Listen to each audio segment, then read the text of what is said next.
My name is Aurelia Stanton, and tonight I'm standing under a chandelier that makes everyone look expensive and kind. It's a lie.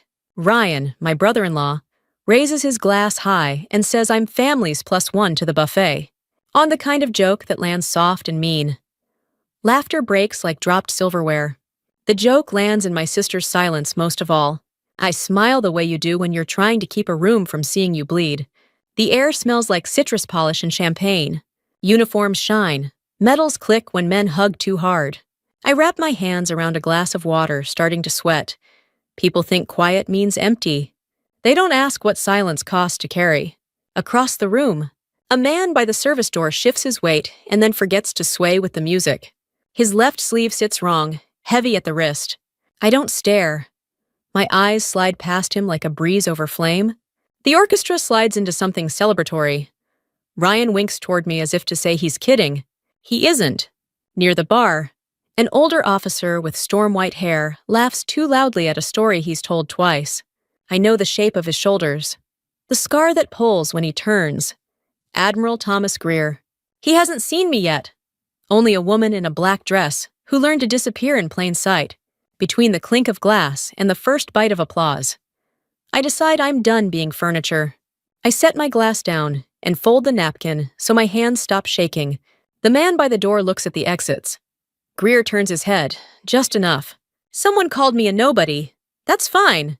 A nobody can cross a room without anyone noticing, until it matters. The applause still echoed when I slipped back into my chair, though my mind was burning with the words Ryan had tossed into the air, like a dart aimed at my chest. The room adored him. He stood tall, polished shoes catching the light, his medals clinking like proof of his worth. Around him, colleagues slapped his back, and wives leaned close with smiles too wide. I sat at the edge of the table, a convenient shadow to their celebration. Ryan liked me in that role. Quiet, out of the way. The punchline to his effortless charisma. I had heard versions of his joke before. Different settings. Same sting. He thought it made him bigger when he made me smaller. I didn't rise to it.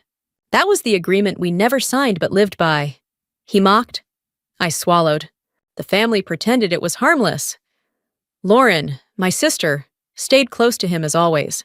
Her hand rested on his arm when he spoke, as if steadying herself on his status. She caught my eye once across the table. Her expression was unreadable, but she didn't speak up. She never did.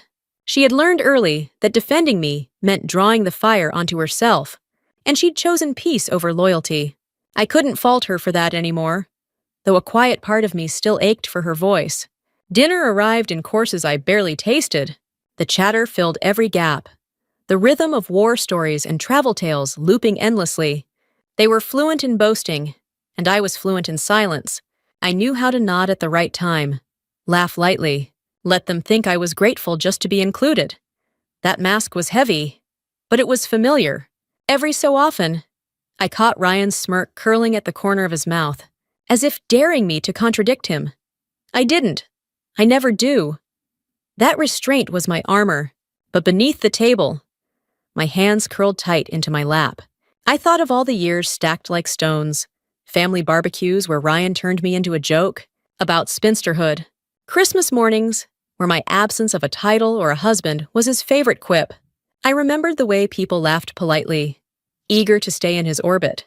Each time, I wore my silence like a second skin, the way I'd been trained long before he ever knew me. I let my eyes wander the room, taking in the polished wood paneling, the scent of candles mixing with roasted beef, the gleam of silverware. I mapped exits out of habit, clocked the positions of security, the tilt of servers' trays. The surface noise of celebration couldn't smother the deeper instinct alive in me, the one that never stopped watching. And as Ryan lifted his glass again to begin another story, my gaze drifted once more to the man by the service door. He still hadn't moved with the music. His cuff twitched, heavy, unnatural. My breath slowed. I knew the pattern. I knew it far too well. Something wasn't right, and I was the only one paying attention. I leaned back in my chair, letting the noise of the banquet wash over me. But my mind was nowhere near the glittering room. That stiff figure by the door had stirred something old, something I had tried to fold away neatly When I stepped out of uniform, memories return like shadows, uninvited, but impossible to ignore once they've entered the room. Years ago, I was not Aurelia Stanton, the quiet relative hovering at the edges of family dinners. I was Vega. That was the name they gave me after my first mission. Cold, bright, and sharp like a star you only notice when the night is clear. I hadn't chosen it. Nicknames in that world were never chosen. They were earned. Mine came when I caught a setup no one else had seen. A man lingering too long near a convoy route, his watch hand twitching in rhythm with an earpiece no one noticed. I whispered 3 words to my commander. 15 minutes later, the ground shook. Explosions flaring where we would have driven. No casualties. Just silence and the quick understanding that I would never again be dismissed as ordinary in that unit. I learned to read the world like scripture. Tiny gestures, mismatched details, the half-second pause before a smile. These things spoke louder than shouts. While others stormed doors or fired rounds, I was the one standing still in the corner, absorbing everything. My weapon was patience. My shield was silence. And silence was effective. It carried me through missions where failure wasn't an option, because failure meant body bags draped in flags. One night in particular haunted me even now. A diplomatic reception in Warsaw, chandeliers glittering almost like tonight, music soft and forgettable. I was positioned near the back, a glass of water sweating in my palm, just another aide forgotten in the crowd. Then I noticed a security guard's radio clicking twice instead of once, his gaze lifting to the balcony too often. I crossed the room without drawing attention, leaned toward Admiral Greer, then just a senior commander, and told him 6 words. Do not drink. From that glass. He didn't question me. He threw the champagne against the wall. Seconds later, the sweep confirmed what I'd seen. The drink had been laced, a poison subtle enough to slip past checks. The story in the papers the next day called it a misunderstanding. My name wasn't mentioned. It never was. That suited me. My life lived better in shadows than in headlines. But my family never knew. To them, I was just Aurelia, the one who worked some vague office job near a base. Ryan liked to joke that I spent my days alphabetizing files. I let him. Better he believe that than stumble too close to truths that could put us all at risk. Now, sitting at this banquet years later, I could feel the old training humming under my skin. My silence had always been mistaken for weakness. What they didn't know, what they had never seen, was that silence is also a weapon. And I was still armed. The laughter in the room rose and fell like waves, but beneath it, I caught the static of danger. The man by the service door hadn't shifted position for 10 minutes. No idle foot tap, no polite smile at the music, just stillness carved too carefully. His left sleeve hung heavy, the fabric tight at the wrist. I knew that stiffness.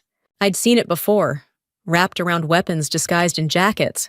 Ryan had the crowd leaning forward, telling some embellished story about a deployment overseas. He was loud, charming, the center of a spotlight he'd crafted for himself. No one noticed the threat 20 feet away. But I did. My eyes skimmed past the man, and then returned like a tide I couldn't fight. His gaze was moving from exit to exit, measuring, rehearsing. I folded my napkin slowly, pressing down the corners so my movements looked casual. My pulse was steady, but every nerve had lit up with recognition. Years of training don't evaporate. They sink into your bones, ready to surface the moment the air shifts wrong. Tonight, it had. Across the ballroom, I spotted him, Admiral Thomas Greer. His hair had gone white since Warsaw, but his posture was unmistakable. Back straight, jaw set, eyes constantly assessing, even while he laughed with younger officers. My chest tightened with a flicker of memory. That moment when he had trusted me enough to throw a glass against the wall without question. We had never spoken about it again. Never exchanged more than a nod afterward. But trust like that doesn't dissolve. I rose from my chair as though stretching my legs, weaving between clusters of guests, murmuring "excuse me" when necessary. My shoes clicked lightly against the marble, drowned out by the orchestra swelling through a cover of Sinatra. No one cared where I was headed. I was invisible, as I always had been to them.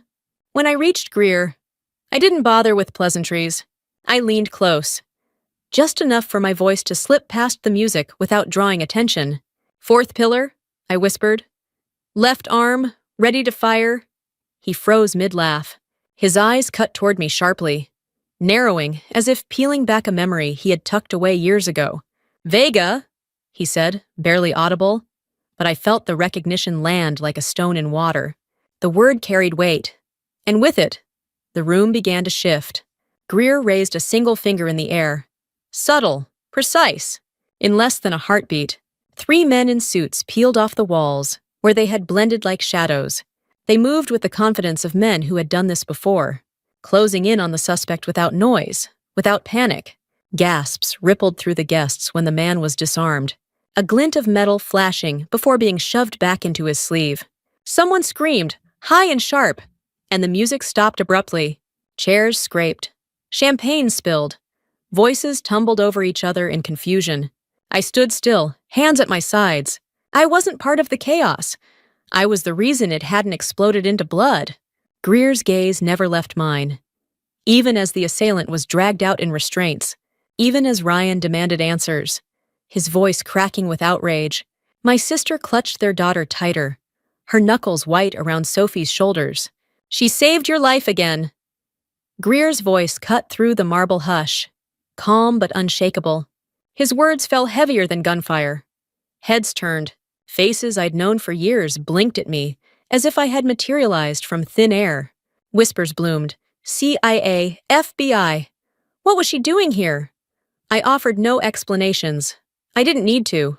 Ryan's mouth opened, but no clever jab came out. His eyes darted from Greer to me, confusion curdling into something sharper. Fear. For the first time, I wasn't the quiet one in the corner. I was the one who had shifted the entire room with a single whisper, and I knew, with bone-deep certainty, nothing about this night would ever be the same again. The ballroom never truly returned to celebration after that. The orchestra tried to pick up a softer tune, but the notes sounded hollow against the marble walls, swallowed by the weight of what had just happened. People gathered in small clusters, murmuring, their eyes flicking toward me, as if trying to reconcile the woman they thought they knew with the one Admiral Greer had just named. Ryan barked at the nearest officer, demanding details, insisting on knowing who the man was, why security hadn't caught him sooner. His voice was too loud, his gestures too sharp, like a performance that had slipped off script. I caught the twitch in his jaw when he looked at me, the calculation in his eyes struggling to keep up with the ground shifting beneath him. Lauren stood frozen beside him, still gripping Sophie, who peeked up at me with wide, uncertain eyes. My sister's lips trembled, as if she wanted to speak, but didn't know which words could bridge the chasm opening between us. When she finally stepped closer, her hand brushed my arm, tentative and trembling. "Aurelia, how did you—" I cut her off with a small, steady smile. "Not tonight." My voice was calm, even, but the look in my eyes must have told her enough. She swallowed and nodded, though confusion still clouded her face. Greer stayed near, his presence a silent shield. When the last of the commotion had ebbed, he leaned close and murmured, "Still watching. Aren't you? Always." His mouth curved into something that might have been a smile, though brief. Then he turned to handle the debriefs, leaving me with the ghosts of old trust and unfinished wars. I returned to my seat, and something remarkable happened. For once, no one laughed at me. No one filled the silence with a jab. A waiter appeared unasked and set a fresh glass of water in front of me. Guests shifted out of my way, instead of making me slide around them. People whispered, but they didn't dare look too long. Ryan tried to retake the stage with another story, but the air had changed. The room no longer orbited him. His words fell flat, drained of their sheen. He glanced my way once more, and for the first time since I'd known him, his smirk was gone. In its place was a look I had seen before on men caught in their own lies. Fear wrapped in, arrogance cracking at the edges. I sat quietly, the same way I always had, but it felt different now. My silence wasn't their dismissal anymore. It was acknowledgement, sharp and undeniable. They finally saw that quiet doesn't mean weak. And yet, beneath that shift, another current pulled at me. Ryan's reaction wasn't just bruised pride. It was something colder, something I couldn't yet name. The night might have been saved, but I knew deep down this was only the beginning. The days that followed should have brought relief, but instead they sharpened my unease. The attempt at the banquet dominated headlines, spun neatly into a story of swift security response. My name was absent, as expected. The whispers in my family circle lingered like smoke. Ryan avoided me, which was unusual. Normally, he thrived on opportunities to chip at me with casual cruelty, but now he barely looked in my direction. When he did, the expression in his eyes wasn't mockery, it was suspicion. It unsettled me more than his jokes ever had. One evening, I lingered on the porch after dinner at my sister's house. The night air carried the smell of keat grass, the hum of distant traffic. Inside, Ryan was on the phone. His tone was wrong, too clipped, too careful.